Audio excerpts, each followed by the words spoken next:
नमस्कार, मी पंजाब डक. आज आहे 13 जून 2025 आणि आम्ही तूर लावत आहोत.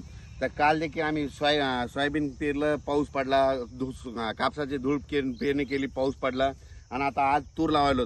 ही 4 फुटावर तूर लावायला या ठिकाणून महाराष्ट्रातल्या शेतकऱ्याला अंदाज देणार आहे. त्याच्या कडकडाचा पाऊस येणार आहे म्हणून हा अंदाज लक्षात घ्यायचा. माझी सर्व शेतकऱ्याला विनंती आहे, विजा कडकडत असताना झाडाखाली थांबून जाऊ नका. झाडावर 16% विजा पडतात, कारण की झाडाची मुळी जमिनीमध्ये गेलेली असते म्हणून विजा पडतात. म्हणून तुम्हाला एक विनंती, झाडाखाली थांबत जाऊ नका.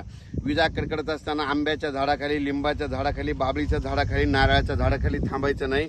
म्हणून माझी सगळ्याला विनंती आहे, विजा कडकडत असताना आपली पाळीव प्राणी, जनावरे झाडाखाली बांधत जाऊ नका. झाडावर जास्त विजा पडतात. विजा कडकडत असताना लोखंडी पोलला आपली जनावरे बांधत जाऊ नका. लोखंडी पोलवर वीज पडते.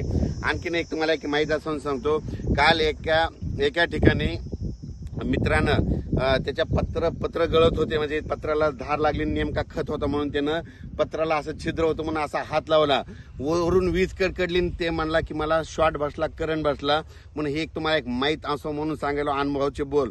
म्हणजे काय होतं, विजा कडकडायला लागल्या आणि घरचे पत्र असले त्याला हात लावून बघा, तुम्हाला शॉर्ट बसतं. हे तुम्हाला एक त्याच्यातून कळालं. त्याच्यानंतर तुम्हाला एक सांगू इच्छितो की एकदा असंच परिस्थिती झाली होती. काय झालं होतं की आमचं सोलरचं इन्व्हर्टर सोलरवर बंद पडलं होतं. 3 दिवस लाईट नसल्यामुळे बंद पडलं. पण काय झालं, रात्री 2च्या सुमारास अशा पुरेपूर विजा आल्या आणि विजा कडकडू लागल्या की घरची लाईट सुरू झाली.